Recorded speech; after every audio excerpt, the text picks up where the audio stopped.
choose to go to the moon in this decade and do the other things. Not because they are easy, but because they are hard. Godspeed, John Glenn. Roger, 0G, and I feel fine. Get my feet out. Okay, I'm out. How does it feel for the United States to be the new record holder? At last, huh? When that baby lights, there's no doubt about it. Liftoff. We have a liftoff. 32 minutes past the hour. Liftoff on Apollo 11. Listen, Tranquility Base here. The Eagle has landed. That's one small step for man, one giant leap for mankind. Hello and welcome. This is Michael Annis, and you're listening to episode 113 of the Space Rocket History Podcast. And now, Apollo, Command Module Design and Development 1963 through 64. Before we begin with the command module, I want to cover some additional information about NASA headquarters' role in the Apollo program that did not make it into last week's episode. So this is a little bit of a continuation for episode 112. Perhaps the headquarters action that had the most significant effect on Apollo was a change of leadership in the Office of Manned Spaceflight. You may recall when NASA signed Grumman in 1962 to develop the lunar module, Brainerd Holmes wanted the agency to ask for a supplemental appropriation for Gemini and Apollo cost. But NASA's top administrators, that would be Webb, Dryden, and Siemens, refused. Webb also refused to transfer funds from other programs to manned spaceflight. Holmes and Webb had different views of management and methods and of the priority of the manned program versus the rest of the space effort. The administrator, Webb, feared an all-out effort to land a man on the moon would subordinate all other programs and thus endanger NASA's balanced program of seeking U.S. preeminence in space science and technology. Manned Spaceflight Director Holmes felt he had an overriding mandate from the President to win a race to the moon. The question of funds and priorities was taken to the White House. When President Kennedy cited the importance of the lunar landing, Webb agreed that it was important, but said that he would not take responsibility for a program that was not properly balanced. Kennedy accepted his position. Then, in the first half of 1963, came the realization that Project Gemini was suffering from more technical troubles than had been anticipated, which would push the cost of that program past the billion-dollar level, which was almost double the original estimates. Gemini schedule delays followed. At the March 1963 congressional authorization hearings, Holmes testified that NASA administrators' refusal to ask for supplemental appropriation had delayed the Gemini and Apollo programs 4 or 5 months. In the renewal of the Holmes-Webb differences over priorities, the President again backed his space program administrator, Webb. Shortly thereafter, NASA announced that Holmes was returning to industry. In a move to concentrate resources on resolving Gemini and Apollo programs, Administrator Webb decided to end the Mercury program after the 9th mission and to realign the NASA organization throughout headquarters and the responsive field center elements. One of the first requirements was to find a leader for manned space flight. After considering several candidates, Webb asked Reuben F. Mettler, the president of Space Technology Laboratories, Inc., to come and take the job. Mettler refused, but recommended George E. Miller, his vice president for research and development. Webb accepted this recommendation, and Miller became NASA's associate administrator for manned space flight. With a doctorate in physics from Ohio State and 23 years of academic and industrial experience, Miller had already made many contributions to the country's missile and space program. Miller worked on Air Force manned spaceflight studies as early as 1958. Later, his laboratory had provided NASA with data that helped in making the Apollo mode decision. Furthermore, Miller was familiar with NASA's relationship with industry, both at headquarters and the field centers, and he had studied ground support equipment problems and tracking network issues as a system analysis contractor. But most useful to NASA was his recent work with the Air Force on performance, schedule, and budget constraints for the Minuteman missile. Miller used this experience to strengthen headquarters and field center control over cost, configuration, and schedules for Apollo. Soon after joining NASA, Miller asked Air Force Brigadier General Samuel C. Phillips to help him apply to Apollo the kind of configuration and logistics management procedures established for Minuteman. Phillips brought with him about 20 officers to fill key positions. Miller realized that this sudden infusion of headquarters-level personnel might be detrimental to the relationship between his office and the field activities. To forestall any resentment, he invited Center Directors Gilruth, von Braun, and Kurt DeBoos to be his house guests to get to know them informally and to discuss with them his plans for Apollo. Miller then visited Huntsville, Houston, and Canaveral. After completing the circuit, he began pressuring the field elements to conform to a long-range plan of program management. In Miller's attempt to inaugurate effective headquarters control of Apollo, he still faced vestiges of field center autonomy. The inter-center groups had gone far in working out system specifications and planning for vehicle integration, but in Miller's view, they had not gone far enough. To get to the moon by the set time, he told von Braun, Gilruth, and DeBoos headquarters would have to take final authority in administrating a unified and coordinated plan of program control. Miller decided to make some changes in one management tool instituted by Holmes in late '61.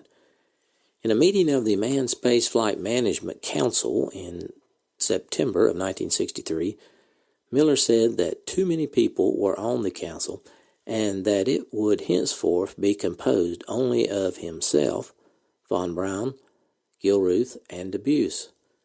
This new slimmed-down body would act as a board of directors in making decisions and managing Apollo, and would expect to be frequently and thoroughly briefed on all Apollo matters down to the nuts and bolts by the top technical managers. To make sure that the industrial leaders in the program were kept abreast of progress and problems, Miller also intended to form an Apollo Executives Committee of company presidents which would tour the appropriate NASA facilities and then hold periodic reviews thereafter. These men, Mueller knew, could put pressure on their people to solve any development problems. Webb, Dryden, and Seaman recognized in mid-1963 that NASA and Apollo had grown too large for Siemens to continue as operating vice president, which he had been since 1961. They decided to give Siemens 3 associate administrators for specific activities.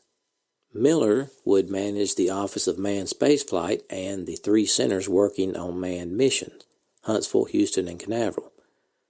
Homer Newell and Raymond L. Bischlingoff would hold similar positions for Office of Space Science and Applications and the Office of Advanced Research and Technology.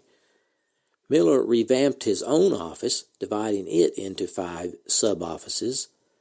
First, Program Control. Second, Systems Engineering. Third, Test. Fourth, Flight Operations. And fifth, Reliability and Quality for each major program. Miller kept the job of acting Apollo manager for himself and gave Gemini responsibility to Lowe. The manned spacecraft centers were directed to organize their program offices accordingly. While the reorganization was going on, Miller asked two veterans in his office, John Disher and Adelbert Tischler, for a study of Apollo's chances of landing on the moon by 1970. From the information they gathered on the existing technical problems, Disher and Tischler concluded that prospects were only 1 in 10. After reading this pessimistic report, Miller knew the adverse schedule trend would have to be reversed. When MSC Director Gilruth sent a representative to headquarters in late September to find out if the 4 manned Saturn I flights Washington had planned could be reduced to 3, Miller saw an opportunity to begin tightening the schedules. He reviewed a Bellcom study that recommended terminating the Saturn I launch vehicle program after the 10th flight, which Marshall estimated would save $280 million, and concluded that there was no reason to fly any manned Saturn I vehicles. Ironically, NASA had just selected 14 new pilots, bringing core strength to 30.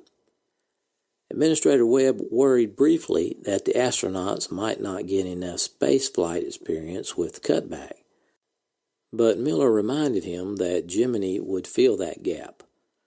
Miller also added that there was a much better chance of beating the deadline if NASA had to man-rate only 2 boosters, the Saturn 1B and the Saturn V, instead of 3. Immediately after the Saturn I decision came another pronouncement that was just as startling. At a late October meeting of the Management Council, Miller told DeBoos, von Braun, and Gilruth that they could now end the step-by-step procedure of flight testing. All parts of the spacecraft and launch vehicle would be developed and thoroughly tested at manufacturing plants and test sites before being delivered to the Cape as ready-to-fly hardware. There would no longer be any need for a piece-by-piece, stage-by-stage qualification flights of any of the vehicles. Each launch was to be prepared as though it were the ultimate mission. Although the chances for getting to the moon within the allotted time may have improved, Apollo now had more launch vehicles and launch pads than were needed to do the job. When contracts were awarded from late 1961 through 1962, step-by-step testing had been the norm. Hardware was purchased and facilities were built to carry out this time-tested practice. Miller's decision changed the rules, limited the number of Saturn I launches, and made it likely that not all of the Saturn 1Bs contracted for would be flown in mainline Apollo. Later, NASA had to figure out how to use these excessive vehicles, eventually assigning them to Skylab and Apollo-Soyuz. But this did not worry Miller in late 1963. His job was to figure out how to get men on the moon within the time set by President Kennedy. Okay, let's move on to the command module. The lateness of the mode decision forced the Manned Spacecraft Center and the contractor, North American, to delay work on the command and surface modules. Once the choice was made, they realized that much of what had been done had no place in lunar orbit rendezvous mode. But that was not the only problem. NASA still insisted on having an Earth orbital command module to train crews and flight controllers in the basic functions of the spacecraft, even though it could not dock with the lunar module. The definitive contract for the spacecraft, however, had not been negotiated. In late 1961, NASA issued a letter contract to North American, which would be extended as necessary, outlining in general terms what the spacecraft would be like. Now that all of Apollo's pieces were finally picked, it was time to reach an agreement with North American on the precise details of the spacecraft. Charles Frick, the Apollo manager in Houston, assigned his special assistant, Thomas Markley, to negotiate the definitive contract with North American and its principal contractors. When deliberations started on January 7, 1963, the Manned Spacecraft Center was facing crowded conditions in its temporary locations along the Gulf Freeway. Markley and his government team therefore met the contract representatives in 16 rooms on the 13th floor of the Rice Hotel in downtown Houston. Now here's something a little unusual. A cowbell was used to signal the start and finish of 15-hour workdays, Monday through Saturday. Markley and the groups completed the basic contract package on January 26th. The proposed contract then had to travel through administrative levels until it reached Administrator Webb for final approval or refusal. As the document journeyed through the channels, the cost figures on the subsystems were revised. On June 24th, the estimated value was $889 million without the engineering fee. When it was finally approved in August, the price with $50 million engineering fee was $934 million. For this sum, NASA was to receive 11 mock-ups, 15 boilerplate capsules, and 11 flight-ready spacecrafts. Now, under the letter contract, many of these items had gone into the manufacturing cycle with scheduled delivery dates. Immediately after contract approval, Miller sent his two deputies, Lowe and Shea, to Downey, California to find out why North American was late on those deliveries. Harrison Storms, president of the division building the command module, briefed the visitors on the problems and admitted to a 10-month slip in schedule for the first command module earmarked for orbital flight. Storms counterattacked, however, reminding the NASA customers that some of their decisions had been late in coming and that orders to change some of the subsystems had slowed factory schedules and were still doing so. Another item changed Apollo manufacturing plans in Downey. NASA officials learned that North American intended to build the spacecraft's lunar module adapter in Tulsa, Oklahoma. The Air Force had decided to cancel the Skybolt missile development program and to keep using the Hound Dog missile, which was manufactured in Downey. When the Air Force ordered more Hound Dog vehicles and demanded that production in Downey continue, some Apollo work had to be done elsewhere. One of the chief aims of the 1963 through 64 period was to get both versions of the command module far enough along for a formal mock-up review board to accept them as the final configuration. With a great deal of this work being done simultaneously, the task was extremely onerous.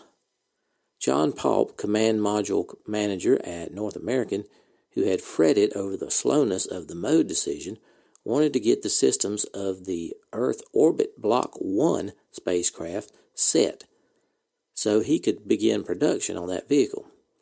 At the same time, he was anxious to get the exact differences between the two vehicles delineated. Joseph Shea, who had by now replaced Frick as Apollo manager in Houston, told Paulp that Block 2 definition was not going to be easy to arrive at, with the Block 1 configuration still not settled. Paulp continued that several areas of common interest between the two vehicles had to be resolved immediately. One of the debates was whether to use strakes, tower flaps, or canards to stabilize the command module in the event of a launch abort. Whichever was used, the object was to get the spacecraft down in what was called the blunt end forward position. Strakes were semicircular devices near the top of the heat shield that would keep the vehicle from landing on its nose. Recent changes in the subsystems had shifted the vehicle's center of gravity, which forced a lengthening of the strakes to handle the aerodynamic change. After heat-resisting ablative material was added to the longer strakes, however, they weighed too much. Remember, for every 1 pound added to the spacecraft, 80 pounds of thrust was required. North Americans suggested using either tower flaps, fixed surface near the top of the launch escape tower, or canards, deployable surfaces on the forward end of the escape rocket motor. Paulp wanted to know which to install, and Shea told him to put canards on Block 1 and then look for some way to eliminate all these devices on Block 2. Another decision that would influence both spacecraft was on whether to set the vehicle down on land or water, a question that had been under discussion since mid-1962. Mercury had proved that one could successfully parachute a capsule into the sea, but the naval recovery operation was dangerous and unwieldy. However, at the same time, the Russians had been landing their cosmonauts on land without a hitch. So, North American was originally told to design for a land recovery. But after struggling with some success to solve the problem of landing on dry ground, NASA planners began to realize that they had wandered into a political minefield. The question in Washington was whose dry ground would they land on? Lyndon Johnson favored Texas. He even generously offered his own ranch. All of a sudden, a water landing started looking more attractive to Webb and his colleagues. But at the same time, North American had come to realize that there were too many variables in landing on hard ground. It was fine in the desert or a wheat field, but what if the thing missed the landing site and came down in the Rockies? The problem was not so much the exterior structure, but with all that hardware inside that could break loose and bounce around like shrapnel. When North American engineers told Joe Shea they couldn't guarantee a safe landing unless the capsule came down on reasonably even terrain, the agency ordered a switch to water recovery. There was no doubt the command module could handle a landing at sea under normal conditions. The technicians had tested it, and the thing had come through with flying colors.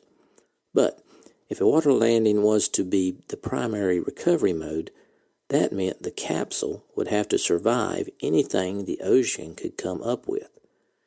In towering waves, there was no way to guarantee the base of the cone would strike edge on.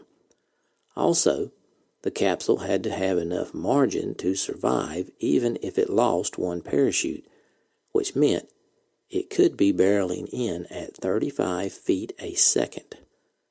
The worst-case scenario from a structural viewpoint would be for the dish-shaped bottom of the command module to hit an oncoming swell absolutely flat.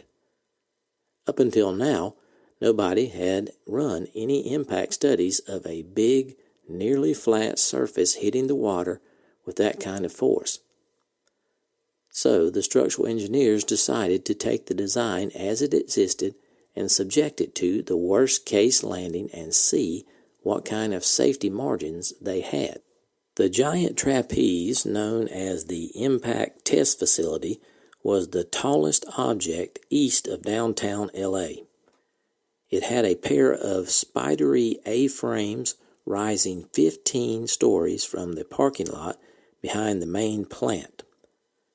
Suspended from the apex of the towers, a swinging platform carried a boilerplate model of the command module out over a field of boulders on one side or a pool of water on the other, then dropped it like a bomb.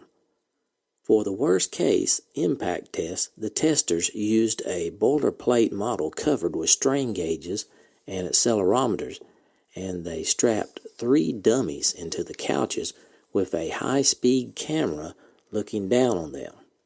Now, an impact test was a big deal at Downey, and by the time the warning horn sounded a few minutes before 5 p.m. that summer evening, dozens of people had gathered around the pool. Charlie Phelps was there. He was now the deputy program manager, along with his new chief engineer, Gary Osborne. Standing with Osborne was a few of the astronauts, Alan Shepard among them. As the seconds ticked away, the spectators craned their necks up at the command module. On signal, it swung gracefully out over the pond, dropped like a rock, and thudded into the water belly first. When the mist cleared, everyone applauded. Then, with a burble, the thing sank out of sight.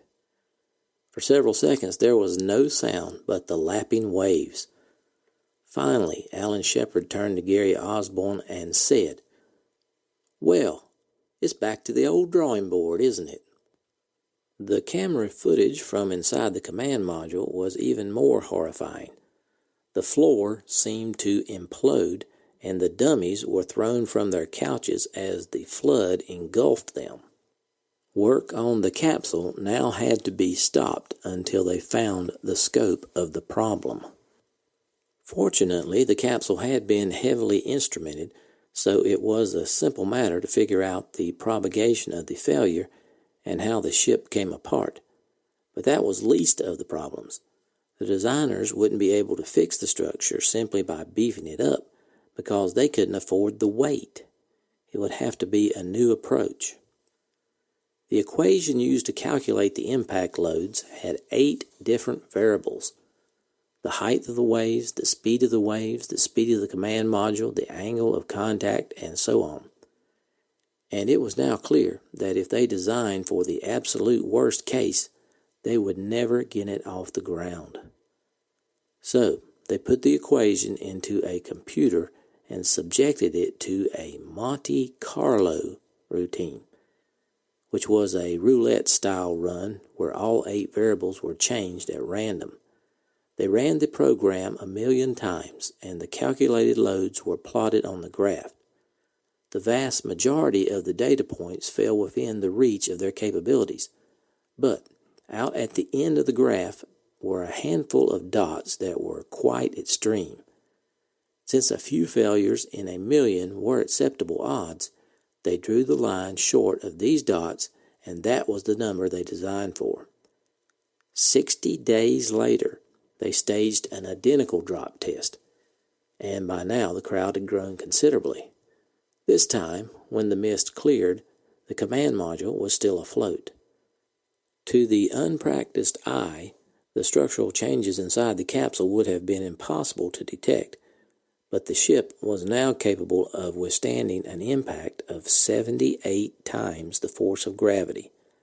The schedule, however, had taken an 8-week hit. In addition to the normal development nightmares, there were a couple of cosmic imponderables hovering over the designers that threatened to bring the whole program to a grinding halt at any moment. The most troublesome item on everybody's list was the problem of micrometeoroids, those little grains of sand zipping through the void at velocities in excess of 10 miles a second. If the spacecraft collided with one of these particles and it punctured the pressure hull, it could mean instant death for the astronauts. Astronomers estimate that 25 million shooting stars flash through the atmosphere every day. This sobering fact plagued the Apollo designers because it meant that translunar space was probably full of high-velocity shrapnel. Since nobody really knew how bad the problem was, anxiety about micrometeoroids got steadily worse. Charlie Felts and his people finally had to face the fact that they might have to armor plate the spacecraft. To see what kind of protection would be needed, they turned to a small lab up the coast near Santa Barbara that was run by General Motors.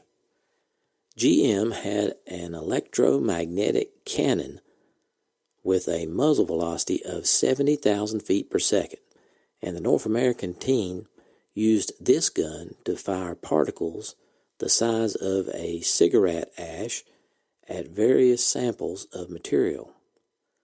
Meanwhile, the designers were talking to weapons experts about the science of armor plating. The results confirmed their worst fears. Micrometeoroid protection for the spacecraft was going to add a lot of weight. The fact that it might add enough weight to cancel the program loomed as a significant threat at the end of 1963. Then a couple of scientists named Watkins and Summers entered the scene. Watkins was an astronomer who had a collection of data about micrometeoroids going back to Galileo, and Summers was a mathematician from MIT. They pointed out that while it is true there are a lot of micrometeoroids out there, space is a very big place. They noted that even in an intense meteor shower, the tiny particles were typically 50 or 100 miles apart. Their study showed that if you use a little common sense, like not launching on August 11th when the Earth's orbit passes through the Perseid meteor shower, the chance of the spacecraft getting hit by anything big enough to do any damage was less than 1 in 1,000.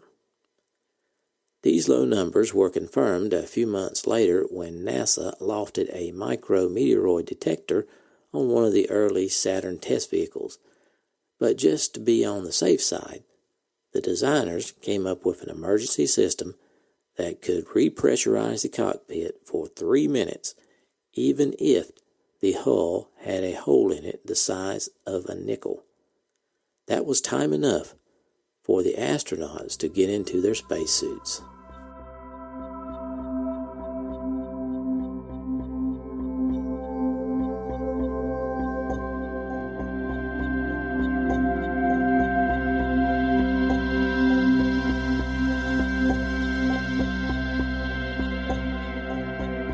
Thanks for listening to this archive episode of the Space Rocket History Podcast. If you are financially able, please support the podcast by going to the homepage, spacerockethistory.com, and clicking on the orange Donate button or the Patreon link.